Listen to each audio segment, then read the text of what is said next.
Yo, yo, what is going on, boys and girls? Today we are back with a bang. We got the Devil R, Ronnie Rowlands, making an appearance on the return of the podcast. Don't bore you all too much with this intro. Just wanted to say, parental advisory is advised, or whatever they say. Explicit content is coming.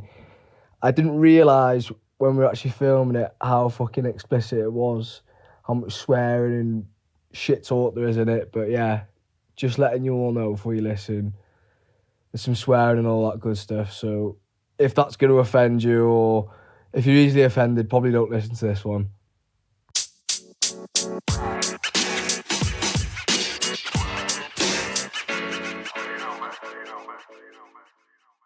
Right, ladies and gentlemen, I don't think you were expecting this, but we are back with the UnRidled podcast, and I'm here with a very, very special guest. Special needs. Well, yeah, you could say that. It's the dude that hates the booze. Boo. The guy who doesn't let shit fly. The geese who does it with ease. The wine-drinking fella who's not on the Stella. And the mystical man behind the mic, it's Ronnie fucking Rowlands, ladies and gentlemen. Thank you very much, Ethan the Podfather, for having me on here. When you said I hate booze, I thought you meant alcohol, and we know that is not the case. Well, you move on to wine.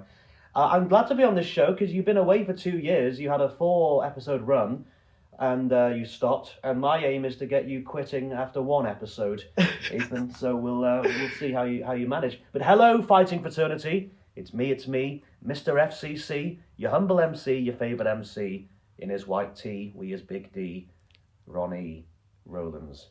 I can clarify, he's definitely got a big D, ladies and gentlemen. Yeah, I'm sat here wearing nothing right now. It was a stipulation of my appearing on this podcast. And Ethan will be reducing himself to various states of undress throughout our poker game. Anyway, it's your show, you talk. So, let's just ease into it very slowly. Let's talk about the weekend that's gone by.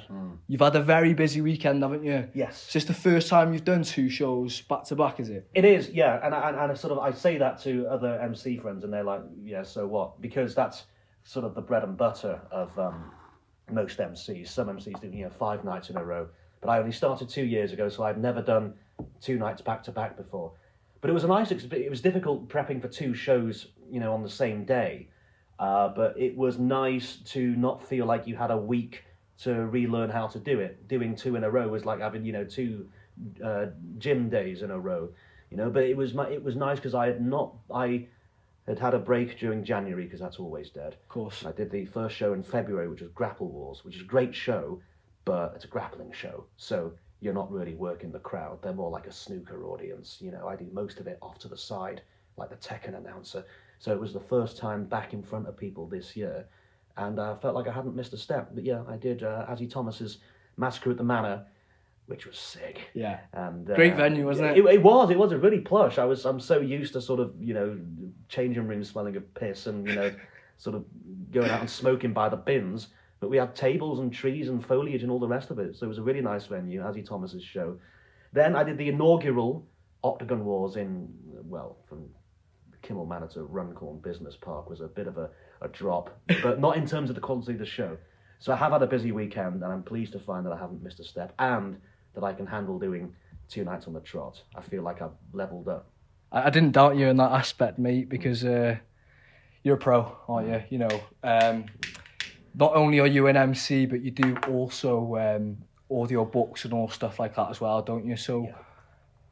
Prior to being an MC, when did you realise that you could use your voice to your profit, basically? To make money? To make money, yeah. Well... Obviously, you've got a very unique voice and style of speaking, haven't you? You're very well spoken.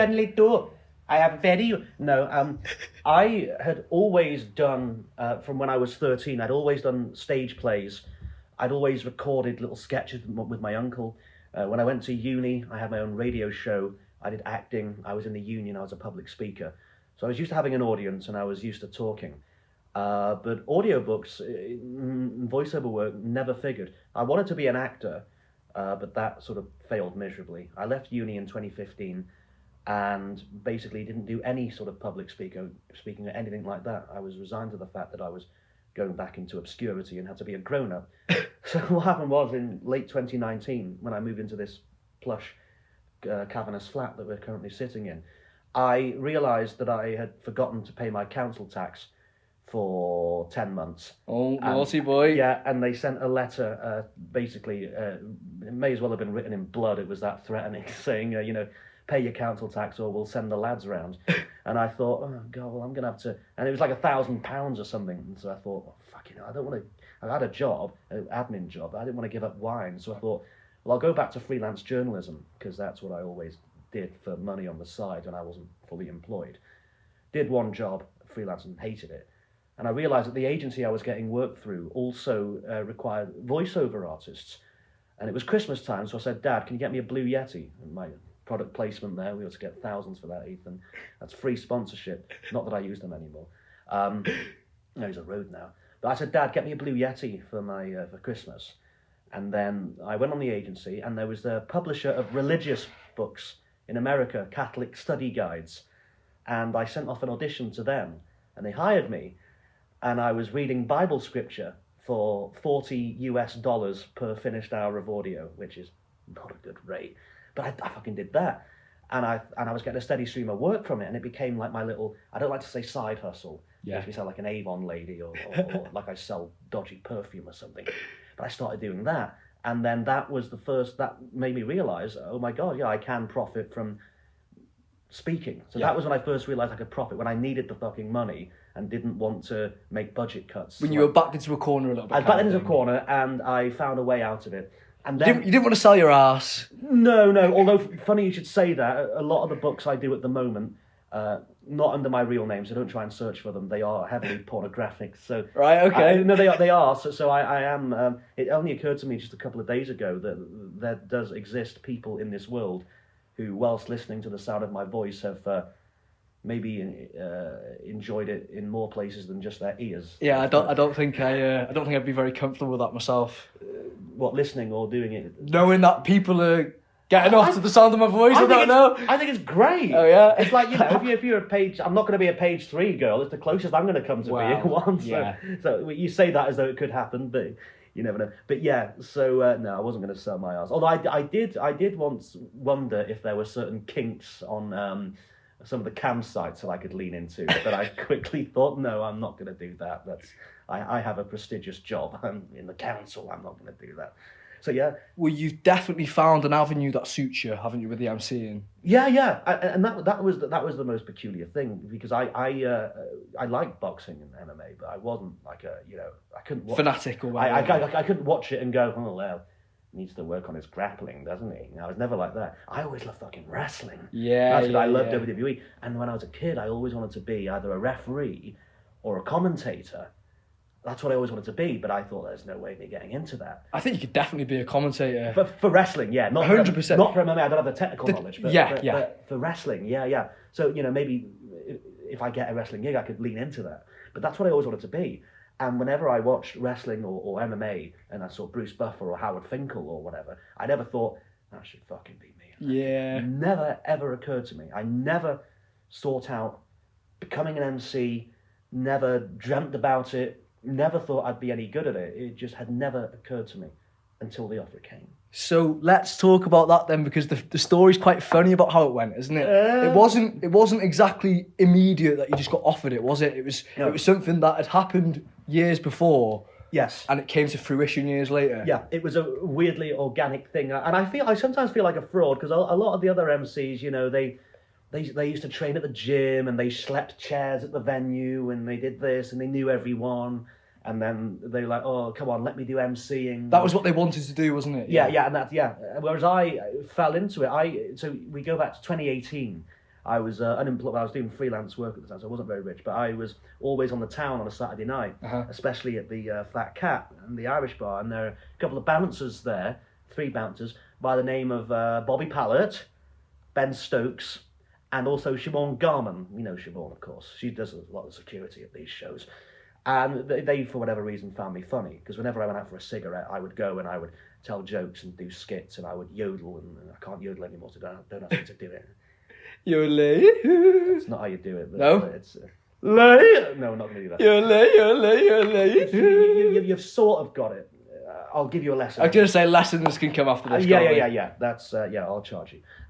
Your vocal PT. No, and Bobby was putting them on his Snapchat, and all his friends are fighters, so they were like, oh yeah, and he said, who thinks Ronnie should be my hype man, and all the rest, and it wasn't being serious. I was just making a fool of myself, but the fighters started to like me. Having a laugh, basically. Yes. I did see the videos at the time on Facebook. Yes. Yeah. So Bobby said to me, Ron, I've got a fight on FCC 22 this weekend.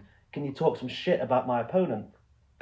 And so I did this sort of Paul Heyman foul-mouthed style sort of, you're going to need a miracle to make it to the bus stop without dying of an asthma attack, and you're going to need a miracle to last more than 10 seconds in the ring with Bobby fucking Pallet. And miracles, my friend, come once in a lifetime. So get down on your knees and pray. Shut your fucking dick liquor, because you're getting tapped out in seconds, motherfucker. And then Bobby posted that. And Adam Tay, who was the promoter of FCC, saw it and said, hey, I like this guy. We've got to do something with him. Because I love Adam to bits. Adam's like that. Adam's a very big picture guy. And he's like, yeah, we got to do this. But then it's sort of, with Adam, you've got to be the hungry one. And he will say to you, he will give you an opportunity, but you need to come to him with... He's the mastermind behind it all. It's just... He is. He's putting it in action. Yeah, he's the big thinker, but you have to go to him and with something that impresses him. And so we had this idea that there would be this segment called Ruthless Ron's Rundown. And there was a picture of me that Bobby had taken of me in my suit with a pint glass in my hand and my fist out. And he basically said, Ron, I'm going to ask the fighters some questions. They're going to send them back to me as messages, and you're going to take the piss out of their answers. And I thought, am I going to get killed? He's like, no, the show's in Bolton, it's fine. All right. So I fucking did it, and I did 2 of those, and people kind of liked it, but it just sort of fizzled out because I wasn't hungry enough at the time. I wasn't pestering people saying, I've got this idea and that idea, and so it just sort of fizzled out. But I kept Adam and a few of the fighters on Facebook, because occasionally Adam would wish me a happy birthday and say, hey, Ron, we must work together sometimes. Yeah, we should. And it's like, he'd always kind of had you in mind. Yeah. He'd always wanted me around in some capacity. So we come to February 2022, so 4 years later, and I'm walking along the prom with Leah McDonough, and I get a message on my phone from Adam. He says, Ron, do you want to come do some MCing this weekend? I said, I thought you had an MC. He said, yeah, but he's had to pull out, and he's done this twice in a row, and I need someone now. And I thought, I've not done any MCing. This isn't me. I'm not a fight person. He said, they'll fucking love you, Ron. He said, you've done audio books and plays and public speaking. I said, yeah, but it's not the same as this. I don't get. But he said, Ron, bring a suit and we'll put you up in a hotel and just read the names out. I thought, well, you can make it sound that fucking easy. And I said, okay, I'll do it. And I thought, what the fuck have I done? Because I was resigned to the fact that 7 years away from any kind of public speaking or any kind of notoriety, I was a quiet Ron now, and I went to Bolton that weekend with my grey suit and my sand-coloured Vans, and I stayed at the hotel. I go in the next day in the morning, and it's just steel beams and mesh and cable and lights, and everything's being schlepped around the place. And I suddenly was struck by, oh fucking hell, this is actually, that's all the chairs. And it's real. Reminded me of walking into the theatre a few hours before it opened. Like, oh my God, those doors are going to open. And I was remembering the sensation of standing in the wings and hearing people starting to walk in. And it struck me there and then that I had no idea what the fuck I was supposed to do, because I'd not practiced at all. I had watched some UFC and watched what Bruce Buffer did, but obviously you're not going to try and impersonate any of the big ones because it just comes off as corny, doesn't it? It's cheap, and you lose your identity. And I thought, okay, Adam's going to sit me down for an hour and he's going to tell me everything. And I see Adam in person for the first time. He comes over with his big handshake. All right, Ron. And then he walks off. I said, Adam, he goes, oh yeah, talk to Brad Wharton, the commentator. Yeah. I said, who's Brad? A guy in a loud jacket. He'll sort you out, mate. Okay. And so I sit there, and Brad comes over to me, And he says, so have you done this before, Ronnie? I said, no, never. He said, what, you've not come up from local shows? You're just straight on FC. I said, all right. And so he and Liam Cam, the referee, gave me a crash course in, what I actually had to read out. I had a spreadsheet with all the info, and so I sat there with my notepad, wrote it all down, and then they gave me some cards, and I stapled them onto the cards and everything. And I sat there and waited for everyone to come in, and thought, I've not got a chaperone here. I'm being expected to know what I'm doing, and so I go in there and I read my introduction to the show, and it's the only time I've ever been visibly shaking in the cage. I watch it back, and then tell a lie, before the show started, the DJ said, Ron, let's do a sound test. So I'll go in there, and I just did it for the first time. There's no point practicing in your living room, because in the arena you got a PA system, you don't sound the same. Of course. You can only practice doing the show. And so I just read this intro. Adam Tayer's walking by, and he just stops and goes, yeah, Ron, yeah, do it like that, that's cool. I'm like, all right then, Chief, we're good to go. He's so laid back, isn't he, Adam? Yeah, he is, yeah. Because you can't, and you couldn't get hold of him, because, when he's doing FCC, he's spending most of his time sort of crying into his phone, trying to sort out, pull outs and things like that. Everyone's trying to pull him in each way, direction, and that as well. Yeah, so I thought, I don't want to go and bother this guy. I'm just going to see if I can do get some help from Brad and Liam, but I'm not going to pester the promoters. You can tell just how stressed he is. Yeah.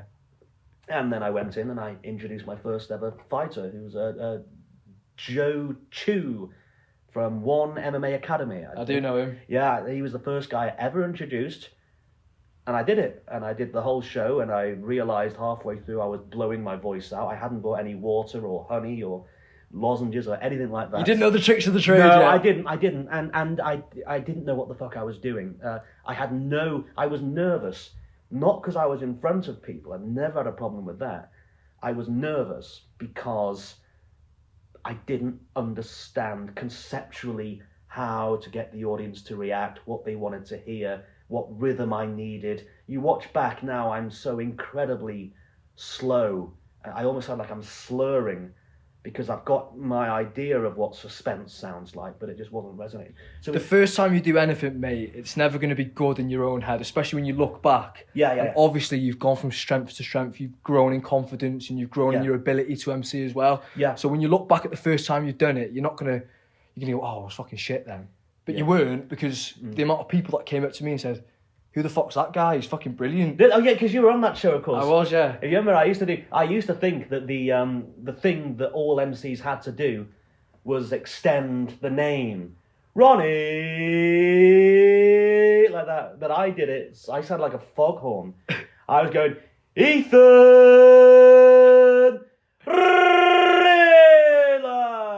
like that.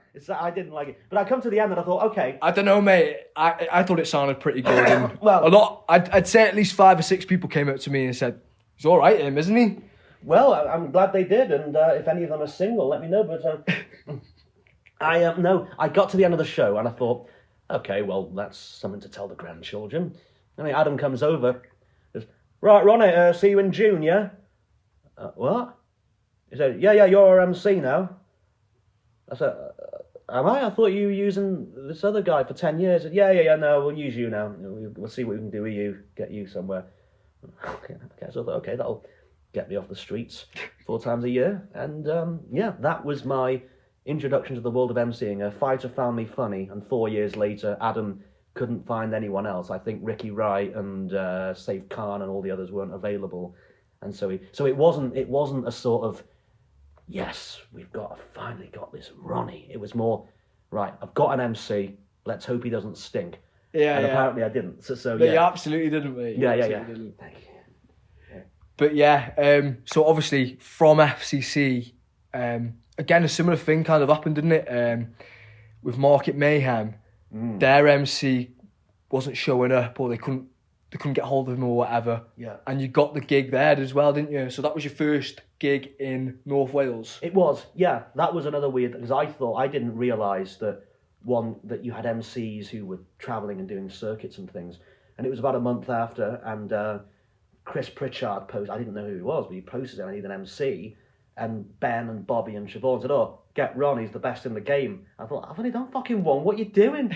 And I was so seriously not going to put myself forward until I thought, well, no, it's like, I enjoyed doing it the first time, and I'm not going to the show till June, so yeah, I'll come do it. This was in like April or something. So I went and I fucking did it. And I quickly began to realise that you get different shows run in different ways with different crowds. And, Market Mayhem's a great show to do, but they do not provide as much info to you as FCC does, which is a much larger operation. So I had to talk to a lot of the fighters. That was my first time doing that. The FCC that I did, the first one, wasn't the best attended one. One of those ones where you get people coming in, they see their guy, they fuck off. Yeah, and it's often empty, then full. This place was smaller. There's a bar right by the cage, and it is full of... locals, isn't it? It is full of North Walian farmers who have been drinking since 2 p.m. Ah, yeah. You fucking want me? You okay, boys? And, it was my first experience of a loud crowd where I thought, oh, now my job is to show you fuckers who the boss is. And so that was when I started getting louder, and I didn't do a lot of crowd work then. I wasn't confident enough. I fucking did that show. You were still learning though, weren't you? Yeah, still. Learning on the job. Yes, and it's the only way you can do it. And it was so weird to go from a big show in a large plush room to a smaller, rougher, louder, edgier setting.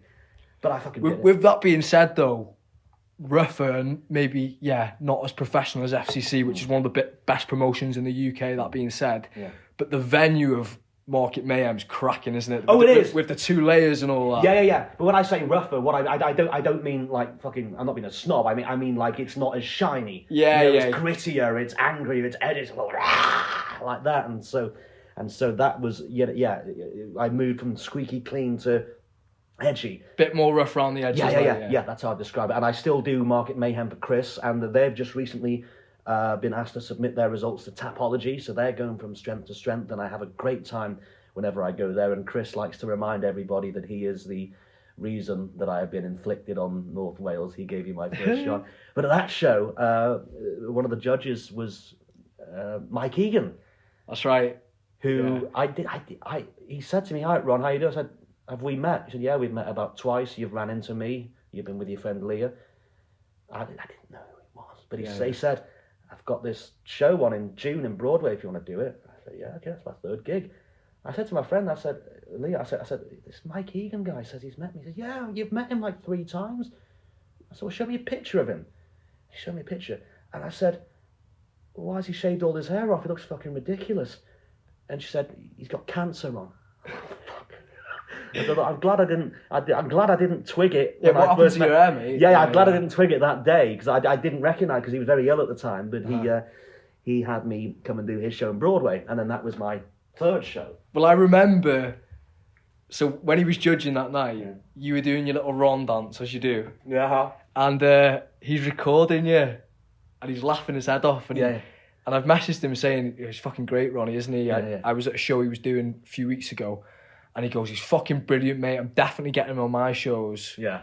So I think from Market Mayhem, the ball just started rolling from there, really, didn't it? Yeah, because when I did Mike's show in the June of 22, that was where Ryan Mack saw me, and he had a regular MC who had gone off to do cruises or something, so he was desperate to find someone with the stage. stage. He was a fucking arsehole, he was as well, you know. Was he? Oh, he was a fucking arse. Didn't like him one bit. No? No, not at all. Are you cutting that out, or are you leaving I'm not arse, mate, to be honest. You can look after you. He's on the Mediterranean Sea, so he can't hurt you. It's well, I don't know anything about the guy, so I'm, if you But say... either way, you're a much better MC. Okay, well, I try to be a much different MC, but... and the humble MC. Yes, and your favourite fucking MC, don't forget, where your bread's buttered. No. Go on, carry on. I love doing that first Mike Egan show, because that had commentators, and that was in my hometown. It was nice to just walk down the road, and I started to notice that I was getting recognised in the street just by the locals and stuff, and everyone was adding me on Facebook. I thought, what the fuck, am I a thing in the fight community now? Yeah, so that was and the thing about that show is that was where I debuted the style that I mostly do now. It's a bit different, but always remember trying to. You don't want to copy anybody, but you want a template. And you mustn't do shit that you don't know how to do. A lot of MCs they try to do vocal gymnastics just for the sake of doing vocal gymnastics, like that. Like you said before, sort of stretching everything out. Or speeding up or slowing down, and it's just all over the place. It's like, okay, it's very cool that you can do that, but I can't understand a fucking word you're saying. So I thought, I need something to start from. And I started thinking about how much I enjoyed the sound of Vince McMahon, who is rightfully persona non grata in any media anymore. And now that we know what he's in the news for something right now, isn't he? He's a sick fuck. And it's so funny, though, because it's like none of us is surprised. Do you know what, mate? You look at all the women that I've worked from over the years, and you're thinking in your head, like... The storyline... There's no way this guy isn't fucking everything. There's no way. Yeah, and the thing is, I remember when I first read about the McMahon allegations and the hush money, and I thought, okay, is this some frivolous thing with a Hooters waitress and he wants her not to go to the press? But then you read the deposition, and it is it's disgusting. Systematic and fucking... Using power. You have a job, otherwise you fuck me, or you don't have a job and you sleep with these. Anyway, yeah, Vince McMahon is not good. But he, in the 1980s, I always remember how he used to do the voiceovers for WrestleMania. And he had this sort of raw kind of WWE Raw. He had this raw kind of, welcome to WrestleMania! That like hard rasp, isn't it? Yeah. And I thought, I can't do the sort of Jonathan Millard jolly, ladies and gentlemen. I can't do that sort of thing, but I can do that. And so I debuted that at Mike Show. That was the first time I did that, and it's developed a bit since then. But that was when I thought, okay, I know how I do. I know how I MC now. I know what I sound like. And so that was a big show for me. One, because it was great. And you know the fucking thing about that show? That show, Mike was still recovering. But he was there and he was organising everything, and he was very ill. But at the same time, I also saw him rag someone across the ring for getting too close to one of his fighters who was being tended to all about a medic. So that shows you what a machine Mike is. Do you know what, mate? Throughout the whole time he was ill, apart from, like you say, his hair, you wouldn't have even known he was ill. No. Like, his character didn't wilt one tiny little bit, did it? Yeah. I mean, I first met him when he was ill, and then known him since, and he has always been the same to me. Yeah. But I spoke to Jasmine and said, look, I'm going to do a little shout out for Mike, and his gym's called Immortals, and I said, ladies and gentlemen, he's fighting a bit of a harder battle than what everyone else is, and I wrote down, ladies and gentlemen, the immortal Mike Egan, and I thought, the immortal Mike Egan, no, you need the something, the immortal, and I thought, the indestructible, the indestructible, and that was the first time he was called Indestructible. And then this documentary's called Indestructible. He's stuck with it now, hasn't he? And his promotions are called Indestructible Promotions, if you notice. It's stuck with him, hasn't it? Yeah, I should have patented that fuck. I could have made millions out of you by now, Egan, if you're listening.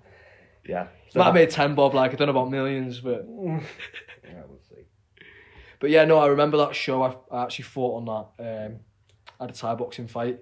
That was a really good show. And a lot of people that I'd seen, like I said before, your confidence had grown, your ability had grown. And the ball just kept rolling and rolling. It was like a snowball, wasn't it? Like you were going from strength to strength. It was. I mean, there was a huge drought where I didn't have any shows for July or August. So I had almost 2 months off. And then I was back for FCC. But now, I've got, I'm still in the early stages. I'm not like, Ricky Wright, who does like 10,000 shows a week or whatever. I'm not quite at that volume, but... Ricky's been in the game for a long time, though, Ricky has. Shout out the president. Yes, the president of MMA Company. We'll talk about Ricky in a little bit. But, so I didn't enjoy the droughts, but now I'm noticing year on year my bookings are getting, thicker and fatter and heavier and all the rest of it. But that brings us to FCC 30. This is my first show back after 2 months. And I got a great big laundry list from Molly Cooley, who is Adam's partner, but also does a lot, helps him a lot with the organising. She's the one I go to, because Adam's so busy. Molly's the one who I deal with, so I'm not pestering Adam. And she said, hey, Ronnie, just so you know, we've got a Fight Pass deal coming up soon. We're going to be on USC Fight Pass. And so we need to change some of the things about you. She basically said, no more dancing, no more orange shoes, no more cravats, no more Mr. Bean shit, no more overlong intros. We want you to wear an orange tie and a white shirt and blah, blah, blah. And, which is fine, that's what they want to do. And that helped to grow me as an MC. When you put constraints on somebody like that, they work within them and it makes them more creative, if that makes sense. Of course. And so they gave me all those instructions. And so I was so nervous. I thought, I don't want to lose FCC. This is my biggest show. It's the one that got me in. So I was so nervous going back and doing that show. And it became one of my better performances. And that told me that I could take instruction well. You know, I'm sure you had a lot more pressure on you as well, with it being more of a global audience then as well. Yeah. Going on Fight Pass, that was one of 2 times I was nervous. My first one and the Fight Pass debut. Not only that, because with it being on Fight Pass, you've got the professional director in the truck. You've got an earpiece in. You're basically, you know how bloody the presenters on GMTV feel. You've got someone talking in your ear. Well, don't say this, and I know. Yeah, maybe don't do that again. Yeah. But not even that. I'm doing the intro for the show. I can't hear myself speak because all I can hear is the director going, "Where's the fucking music? Cue music! Cue music! Zoom in on the MC! Zoom in on the MC!" And I'm there trying to keep a straight face, trying not to tear the thing out and say, "Shut the fuck up," because I'm autistic as well, and so I'm worried I'm going to get sensory overload. So that was a panic. But I did it, and I'd only done like, about 10 shows before I did the Fight Pass one. I've been doing it for less than a year. But they trusted me to front it for that audience, and I fucking did it, and they kept me on, and I did a decent job of it, and so I was so pleased with myself for being able to achieve that. Yeah. Well, must have been a hard job, mate, all that pressure, and like you say, someone shouting down your ear, which is not even directed at you, like you just said. It's to every other cunt. You've got to fucking remain calm and get your bit out there. Yeah, I can imagine it's hard, like. Yeah. But, yeah. Although that being said, I mean, you know, you're fighting and you've got cornermen shouting at you. And it's a bit different when you're fighting, though. Yeah, but you've also got the audience. You've got to work out who's your fucking drunk dad in the audience and who's your coach, who you're listening to. Well, how do fighters... Because I sit there and I just hear everyone shouting and I can hear the coaches. I don't know how fighters separate them. You kind of have to block everything out, really, mate. Right. It's all kind of an illusion, everything outside, isn't it? Do you know what I mean? Because the more you focus on what's going on outside the ring, the more that it's taken away from what you're doing inside of the ring. Do you know what I mean? If you're looking outside thinking, oh, who's looking at me, or whatever you're thinking, you're not focusing on what's actually in front of you, are you? So you have to be absolutely dialed into what you're doing. Yeah. And I'm sure it's the same for yourself, mate. I'm sure you're not... Well, it's a little bit different, isn't it? If you hear someone shouting, you might answer back to them or something like that. But when you're in there, you're not focused on anything else. You're doing what you're doing, aren't you? Yeah. All I can see is the words on the page that I've written in front of me. There you go. So it's just like being a fighter, obviously. What's next? Apart from being punched in the face and all that. I did want to go a little bit back before the MC, and I just wanted to talk about your life before Jesus. Before MCing. What do you want to know? Growing up. I grew up in sunny Llandudno. I am from around here. People don't believe I am because they hear my voice and you're from a nice part. And I'm from top estate. Yeah. Single mum, council estate, state school, all the rest. A lot to live up to. And I had a happy childhood. I can't say that I had there were things that upset me, but I can't say that there was anything particularly traumatic about it. I had my weird hobbies and my friends I played wrestling with in the street. I went to John Bright, and there's always a loudmouth there. There's always. One of my teachers never disliked me because I was disruptive, but not in a violent, angry way, but in a sort of cocky way. In a cheeky way, or a too clever for my own good sort of way. I actually read a line in my one of my school reports from like year 9 or something. It said, separating Ronnie from his peers does not stop him from chatting to them, because if he has no one to talk to, he just starts talking to himself. So you get an impression of how prophetic my childhood would turn out to be in terms of how I acted. I was always in the school plays.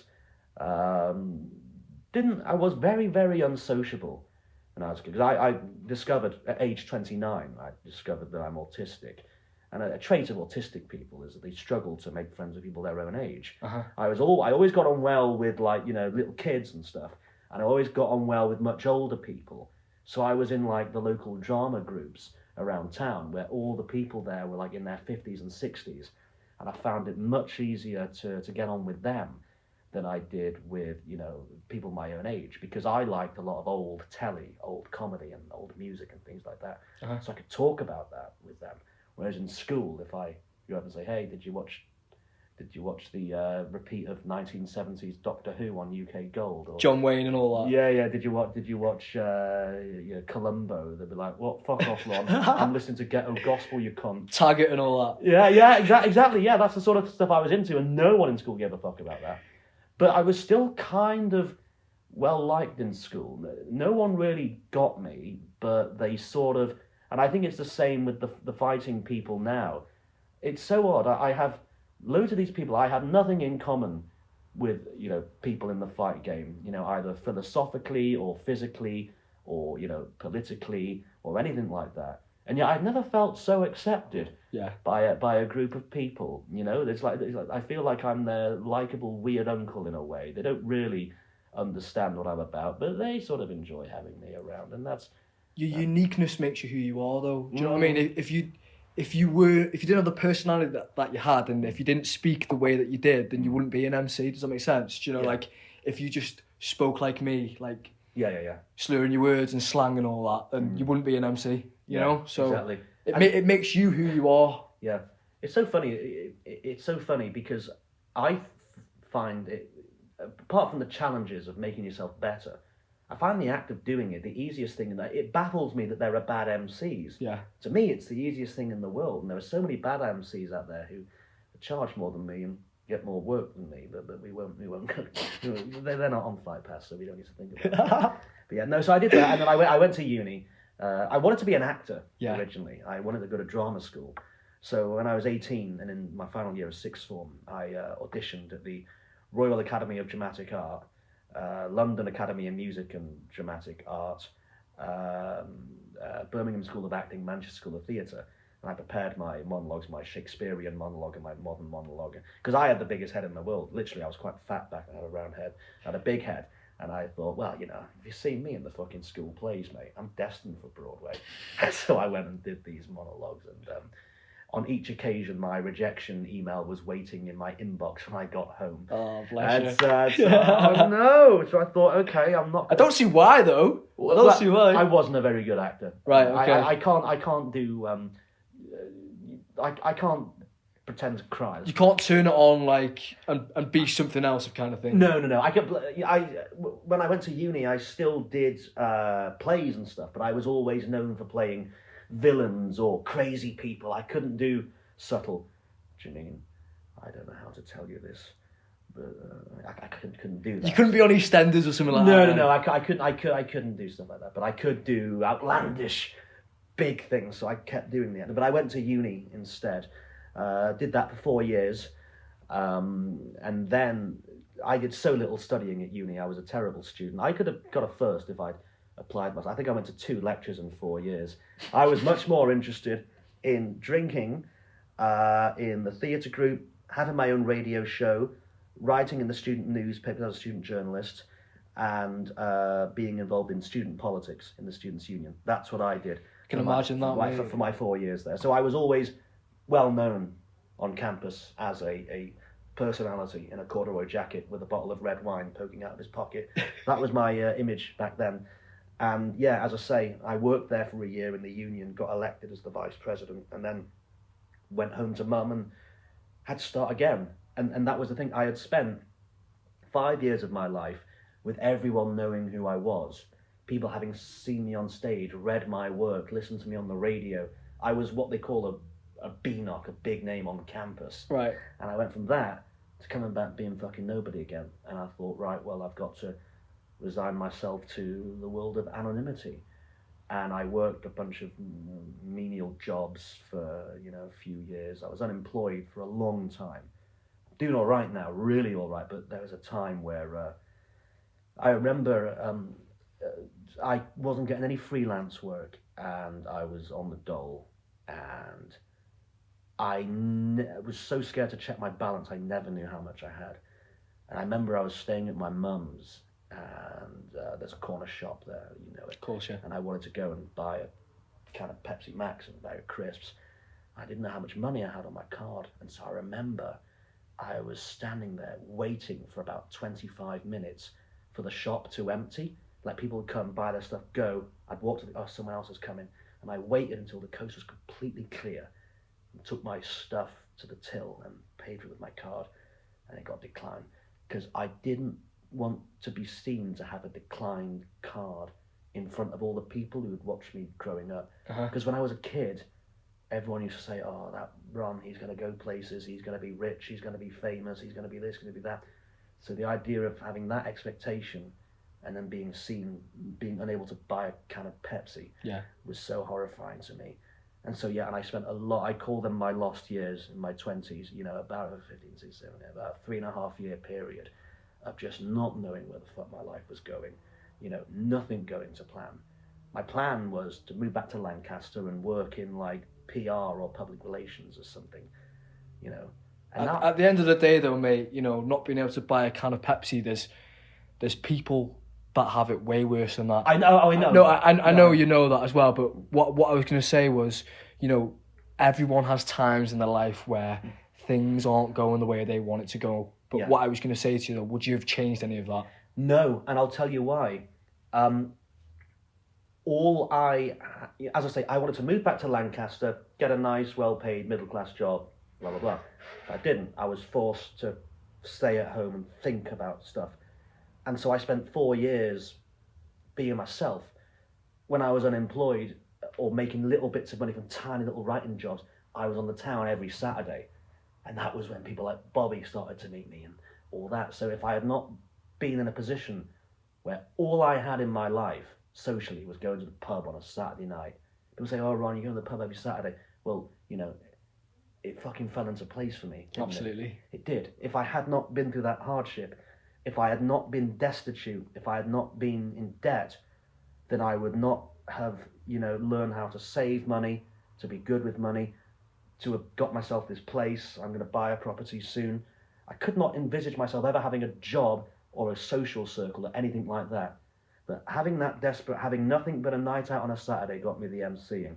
Taking a menial job in the council got me a huge amount of the friends that I have now, And I used to think that the idea of trusting the process was a load of bollocks. Mate, as cliche as it sounds, everything happens for a reason. Yeah. I truly believe that. Yeah, if I had run off to London to try and be an actor, I can't picture everything that I wished I was. You might have come back now and been in the situation that you were in however many years ago, you know what I mean? Yeah, exactly. I think back to everything that I used to want, and I look now and think, nah, this is much fucking better. This has turned out 10 times better than I thought life would. Yeah.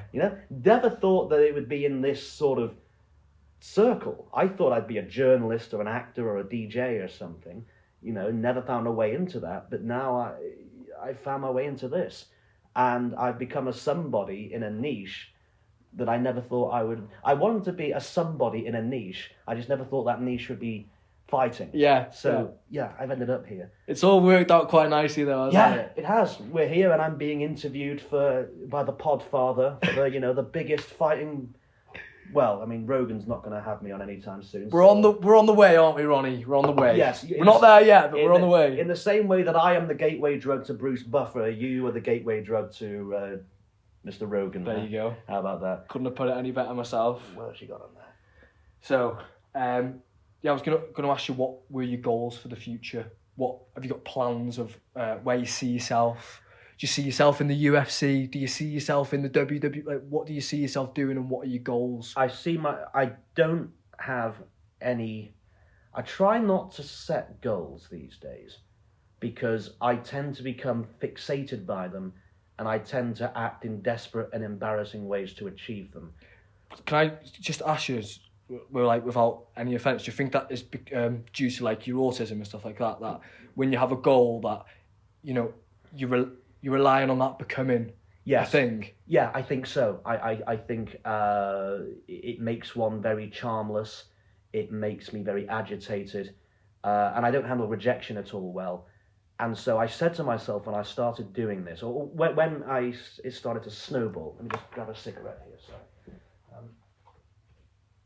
I always said to myself, I am going to get by in this by being good. And if the work dries up or I'm not good enough, I'm not going to start sending begging letters. I'm not going to be an aggressive self-promoter. I'm not going to step on people. I am not going to slag off. Well, I'm not going to name and slag off other MCs or say, hey, fuck him off, get me. Yeah. I am going to do this on merit and personality and talent alone. And if I've got it, the work will come. And if not, I will not reduce myself to fucking other people over to get it. Because then that just makes me unpopular. It makes me someone I'm not happy with. Mm-hmm.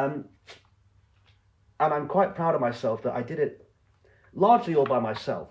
In terms of improving, it was often notes from other promoters, especially Adam and Molly from FCC. It was their sort of pointers for things that helped me to become more concise, to say things in a different way. But other than that, it was always me sitting down, watching myself and thinking, how can I make this better? And I talk about other MCs and not slagging them off and all the rest. There's only ever, I think they're quite competitive with each other, but there's only one MC who ever reached out to me, and that was Ricky Wright. He was a friend of mine now. I remember I've been doing it about a year and a bit. I got this friend request. And I knew who he was because I'd, looked at other MCs to see what they were doing. And he added me, and I thought, what the hell is this? Some sort of, what are you doing here? And he just said, hey, Ron, I've watched your stuff. I think you're pretty good. Happy to help you out wherever I can and give you advice and all the rest. And now Ricky and I have a good relationship. And, he tells me about how if you try and snake someone's work, if you go behind their back or write to a promoter and say, fuck him, have me, the other MCs find out about it. And you get a reputation for, you become dead to them in a way. And because people underestimate that a lot of promoters are close to their MCs. And if someone was to write to one of my promoters and say, fuck Ron, have me, they would probably tell me about it. Of course, yeah. So that's, that was such a relief when Ricky told me that, because I thought, I don't want... It clarified what you already thought. Yeah. I thought, I'm glad that I don't have to be a shithouse to get on in this game. Because, Ricky and a lot of the others have, got on by just being good and having good relationships with people, being fun to be around, I hope. And I just thought, okay, I'm so glad that is the way to get ahead and that I don't have to become some fucking greasy ladder climbing sociopath in order to... Let it come to you kind of thing. Yeah, exactly. Let it come to me. I am not going to fuck other people over. I can't take food off another man's table. Yeah. But no, Ricky's always been very helpful. Not so much in style, because we're both very different. Very different. I'm kind of... And he's more, ladies and gentlemen. He's nasally almost, isn't he? Yeah, sometimes, but in a in a clean sort of professional way. Although I've only ever seen Ricky's sort of television persona. I don't know what he's like on local shows. He might be more Vince McMahon than me. Yeah. Vocally, I mean. But I just wanted to say this quickly about Ricky, and it really goes to show like the character of the man, because in a lot of lines of work, someone that's doing the same thing as you. A lot of the time you see people, they don't want others to succeed in what they're doing, do they? Yeah. Do you know what I mean? So like, I've worked with Ricky obviously through MMA Cymru and stuff like that. And like, he goes above and beyond. He was just kind of like the secretary, but he was doing everything for MMA Wales, literally everything. He was carrying it on his back pretty much.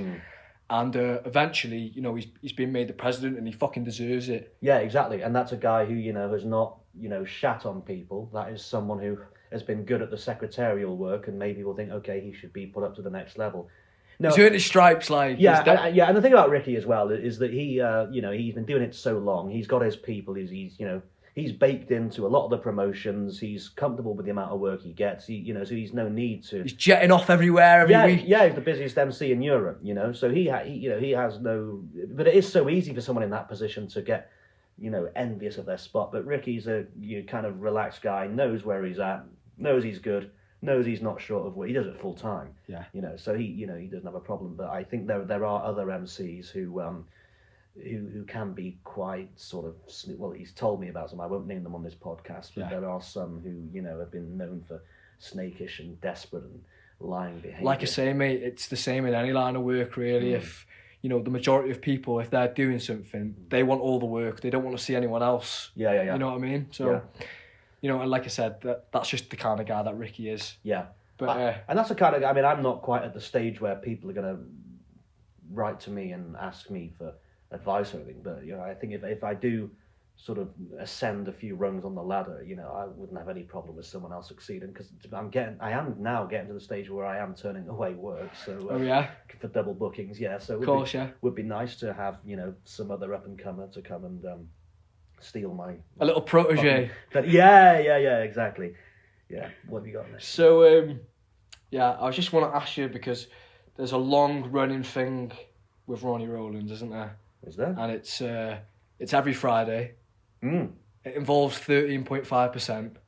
It's Friday wine night. So how did Friday wine night become into existence? So for those who don't know, every Friday I take a picture of myself with a wine glass and write this nonsensical monologue that no one can understand. Absolute jargon, but I fucking love it. I don't understand it either, don't worry. People come and say, Ron, you're so clever. I said, no, it's complete horseshit what I'm writing. It's not. That would get thrown out of any academic test. No, it was... I always loved wine. And when I had this job at the student loan company in March 2017, when I started it, I hated it. And my shift pattern was 2 p.m. till 10 p.m.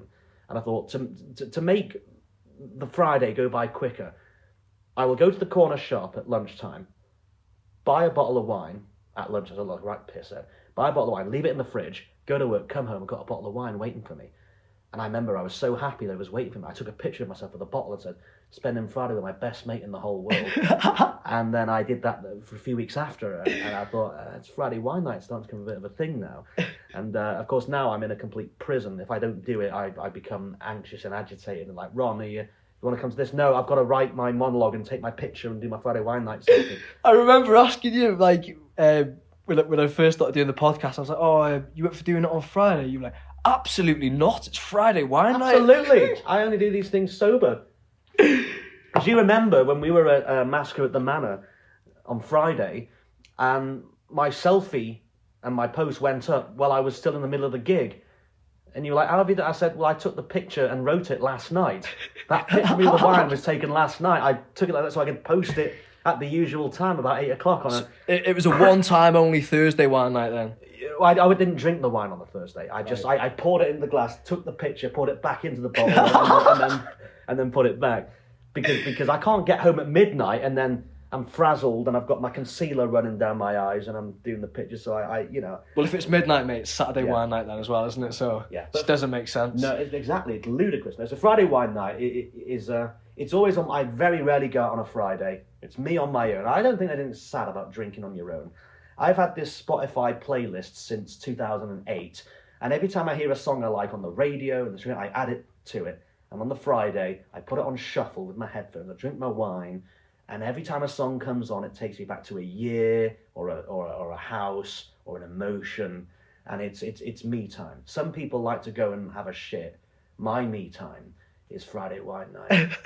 And having a shit as well. That can be quite pleasant. Well, now you just said that about the music and bringing you back to a certain time in your life. Yeah. When you were talking about, like your first few gigs, it was like, oh, well, this happened on this month and this happened on... Like, I can't even remember what I did, like, last night. Do you know what I mean? Never mind what I did, like, a year or two ago. Like, you've got a really good memory, like... What? Yeah, that's an autistic thing. I kind of... I have a terrible short-term memory. But my long-term memory, I can say, yes, March 22 was the year I first did this. January 2020 is my first audiobook. March 17 started working at a student loan company. It's very, very boring. But yeah, I tend to remember things in terms of dates and weather and venues and things like that. Can't recall. So it's more like a date thing than a chronological thing. Yeah, exactly. So that's Friday Wine Night. So yeah, Ron, finally, just to finish, could you tell me what actually makes a good MC? Well, I watched a lot of MCs, and I worked out. I don't copy them, but the most important thing is being understandable. As I said earlier, lots of people, some of them on very big shows, speak far too quickly or far too loudly or too quietly, and you just think this is not about you. A good MC knows that they are the face of the show, but they are not the start of it. Nobody. It's a bit different for a local show. People are, here's Ron, he'll do his thing, and all the rest of it. But when you're doing a big show, no one is sat there saying, here he is, it's him. They're usually going for a piss or a shit or getting a cup of tea during the... Well, get on with it, mate, come on. Exactly. So that there are a lot of MCs, I'm not going to name anybody, but there are a lot of MCs who are a bit of a legend down the local pub on karaoke and think that translates into their fucking MCing gig. I've seen people go there and they say, oh, I fucking else, mate. Oh, what are you looking at me? What are you looking at me for? Doing all that. There you go. So obviously before I mentioned the MC on Ryan Mack's show before yourself. Yeah. And I said how I didn't like him. Right. But that was exactly the reason why I didn't like him. It was like, it's all about me, look at me and my nice shiny shoes and my like. Okay, you dress nicely, but like, please, mate, I will send you the videos in a bit. Watch him; he's a fucking arse. But it fits in exactly with what you were just saying then. Okay. About bad MC. Okay. Well, I've not seen him and I don't know him, so that's your view. This guy could be a lovely guy for all I know, mate. He could have rescued children from a burning orphanage, but Ethan still doesn't want to hear him again. But he's on the mic, mate. He's not for me, like. Well, yeah. I mean, but I've seen MCs do this, and they don't realise it's not working with the crowd, but they're still doing it. It's like, I'm going to get my bit in, I'm going to do my karaoke, I'm going to do that. And it's like, no, you need to adapt. I rocked up at Octagon Wars, and I quickly realised this is quite a low ceiling, and it's more like a conference hall. You can hear everything I'm saying. I walked out, and I did my usual intro, and I introduced all the ringside crew, and I said, and my name is Ronnie Rowlands, and I do this. And that got a little bit of a titter, and I noticed people were smiling, and I thought, okay, I know what I can do with these people. There's three versions of me. There's sort of smooth FCC guy who just does the intros and, the cadence and the suspense. There's the clown me who does the dancing and gets tangled up in the ropes and tries to flirt with the ring girls and falls over. And then there's me being a complete prick and being funny with it, because people do react to it. And I realised I can say a lot of stuff off from the side, not while the fights are happening, but if something goes wrong, if someone's shin pad comes loose and they have to pause, or they've got the wrong gloves on and the ref has to run back and get some different ones, or the DJ fucks up, or the air horn is shit. Like we had this rubbish air horn. And I said, I apologise, ladies and gentlemen, that the that the air horn is like a fucking wet fart. And that got a laugh. And I thought, okay, I knew not to take over the show with it, but when something goes wrong, it's filler, isn't it? You need to make it funny before it becomes boring for the audience. So I realised, I'll throw this stuff in. I didn't come there saying, here's my big bag of shit, and I'm going to say this and that. Gauge the situation. If there's a bit of a break between fights, should I do my thing where I climb up on the ropes and get tangled up in them? And should I fall over on my way into the ring? And shall I, have a go at the DJ for screwing up or whatever? But if I felt the audience weren't really into me that much, then I would kind of just slim it down to just what I'm supposed to do. Yeah. You read the crowd, don't you? Yeah, that's exactly it. But like you're saying, your catchphrase is, and I'm Ronnie Rowlands, and I do this. Yeah. Every MC kind of has their little thing that they do. Bruce Buffer, it's time. Well, hang on. The thing is, that's not I say that, but my thing is on the line. on the line. Yeah, I do that. I'll tell you how that came about. Everyone was saying, Ron, you need a catchphrase. You got to have a catchphrase. And I thought, I don't want to fucking try loads and loads of catchphrases just for the sake of having a catchphrase. And people were writing to me saying, hey, Ron, why don't you say this? I've got a hunch someone's getting a punch. Or, I've got a feeling he'll be bleeding. And I'm like, why does it have to rhyme, first of all? You're not fucking Dr. Seuss. All the cheesy shit, yeah. Yeah, and so I thought, I'm not just going to do something that sounds cack-handed and clumsy just for the sake of having a catchphrase. Yeah. When my third FCC came up, I was typing up the verbiage, and I said, and the FCC featherweight title is on the line.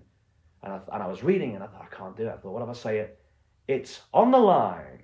It's on the line. It's on the... I thought, on the... I thought, that's it. And it was organic. I didn't sit there and write 1,000 different things. It just came to me. And it had a rhythm, and it usually gets a bit of a pop at the shows.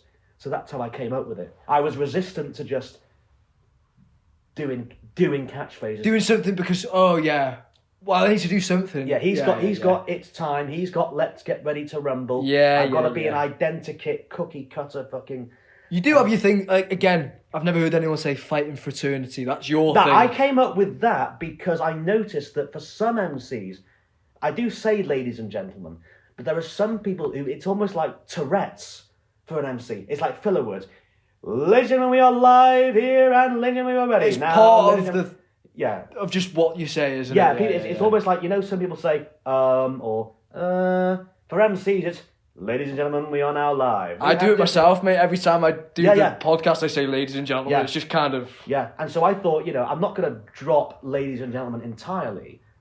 I'll still use, like, ladies and gentlemen, your winner. But I thought, I'm going to go with fighting fraternity. That will be what I say at the top of the show, and I will use that as a substitute for ladies and gentlemen about 50% of the time, just so I'm not sounding like a broken record. So that's how I came up with that. And that was, I always loved alliteration. If you read my wine posts, you'll notice a lot of alliteration in that. I've always liked, or rhyming things. Yeah, of course. All the rest, yeah. So that's how I came up with it. Another thing that makes a good MC is cadence. When I first started doing it, I was announcing every event like it was the main event. Yes, yeah. And I thought I had to stop doing that because I was just blowing my voice out by the fourth fight or something. And I realised, no. And Jason Hartley, who runs MMA On Point and is the commentator for FCC, he said, Ronnie, the thing that you do so well is you build up throughout the night. You get more intense as the fights go, and you know how to build suspense in an intro. And I thought, yes, I know. I can go, ladies and gentlemen, fighting out of the red corner. Yeah. He enters the cage with a record of 9 victories and 2 defeats. Weighing in at and proudly represent. I learned that upward slope. So having a good cadence, almost like you could hum it. You could hum the way it sounds, and you know who it is. Yeah. Like, I'll tell you who's a really good MC, is Saif Khan. Yeah, he is good. Yeah, he does Almighty Fighting Championship. I think he does Budo as well. He does a lot of the Northwest scene, doesn't he? I've never met or spoken to Saif, but he's a good guy. I really like him. What I like about him is that he is so reliable. Every intro sounds exactly the same, and it has the same length, and it's efficient, and it gets the job done. He does the fighter fighting out the red corner. He weighs in at 58.2. He's 19, stands 5'11". He fights out of Hajime Hiro and hails from Landidno, Ethan Riddler. That's actually a very good impression of Saif, I think you'd be quite freaked out if you heard that. Well, no, but that I noticed, like, so if I just hummed, I thought the cadence, that's what he sounds like. So having a good cadence is important. Also, prepping. I get there are other MCs on the circuit who get more work than I do, and it's because you and Saif are the only people I know that come and sit down with the fighters individually and say, where are you from? How tall are you? All that kind of stuff. Ricky does that as well, of course. I've obviously Ricky does a lot more international stuff. Ricky's only ever been on a show that I've been on once. Yeah. And it was like a big amateur event, the IMAFs. Yes. He does the IMAF, so like Yeah. he was just doing what he was doing. Do Yeah. you know what I mean? I'm sure he does. Ricky's very professional. Yeah, like, he but- is. But yeah, there are so many, and it's because Ricky told me this. A lot of these MCs, they live in London or the Midlands, where there's like 100 shows a weekend, and they go and they do it, and they're like, I need an MC. Oh, he's the best in the biz. I watch them, and I think, why are you the best in the business? I listen to their intros, and they say, stepping out into the red corner, Ethan Riddler, and in the blue corner. And I thought, no, you want to make these people feel like they're on a proper show. Yeah, there's no personality to it. A lot of these MCs, they rock up 10 minutes before the show and they're handed a clipboard wankers, I call them. They're handed a clipboard by the promoter and they go in with their clipboard and they read the names off. Clipboard, they may as well wear a fucking hard hat and a high-vis jacket. They look like building inspectors or something. Use cards, get cards, type it up and staple it on or write it on by hand. Have you ever seen fucking Michael Buffer with a clipboard? Yeah, exactly. No, you haven't. Or I've seen some people, you get those Excel spreadsheets that are like fucking 10 feet wide, and that's what the cards are printed on. I've seen people reading off them like they're fucking rolling it up as they go along. Yeah, like the fucking Moses doing the sermon or whoever doing the sermon on the mount or something. It's embarrassing. So get cards and prep beforehand, and make the fighters feel like they're on a big show. Say what I've done so many shows that I've covered where I've gone and said, how tall are you? And they're like, what? Why are you asking how tall? I said, well, because I want to read it. And other MCs. Well, you get what you're paying for. Of course. Even though I get paid less than a lot of these, and not that. No, but like you said before, like as the MC, you don't want to take over the show. But no. At the end of the day, you are a face of the show. So yes. As professional you are, yeah. It makes the show look... You make the show look as professional as you are, basically. Yeah, exactly. And I don't show up with my bag of tricks and say, I'm going to do this gag and this joke and this skit. If I sense that I need to fill time and I think the audience will like it, then I'll do it. But I've done a couple of shows, only a couple, where the audience were like, yeah, just get on with it, mate. And I thought, okay, I'm not going to push my luck with these people. This ain't the crowd. Yeah, exactly. If you're as boring as possible, they won't hate you. If they like you and, you lean into it, they'll like you even more. But if they're indifferent to you and you try and lean into them, you look desperate and then they hate you. Uh-huh. So it's all about not being hated and treating every show as an audition. Yeah. But no, another thing as well, I think that there are some who do these like karaoke routines and they get everyone doing a sing-song and all the rest, and that's fine. Some people like that. But then you get people saying, well, this MC, he does these karaoke gigs and he really gets the crowd going. I said, no, he hasn't got the... I hate that phrase, he's got the crowd going. He hasn't got the crowd going. Sweet Caroline has got the... And I hate being asked to do Sweet fucking Caroline. Sweet Caroline has got the crowd going. You could put a fucking blind, deaf, quadriplegic in the ring and play Sweet Caroline and everyone will be up and dancing to it. But there are people who think that being an MC, that reading the names is the least important part of it. That the big part of it is making it all about themselves and jumping on the ropes and singing and, being a fucking wedding entertainer or a magician or something. And that's not what it's about. You are there... The black and white of it is you're announcing the fighters. You are there to introduce the fighters and make them look and sound $1,000,000. And if there is more you can do to amuse the crowd, then do it. But don't go in there with a plan to do anything more than what you are being paid to do. If you feel you can enhance the shows by throwing in your skits and doing this, then do it. But not if it's not going to work out for you. Of course, yeah. Yeah. Well, Ronnie, it's been an absolute pleasure talking to you and hearing from you, mate. I'm so immensely pleasured. It's almost indecent, Ethan. No. But we were talking at the beginning, no clothes have come off me so far. No, and I don't think they will. Because you're beating me in this game of poker. And I've got no clothes to take off. I'm down to male grooming at this stage.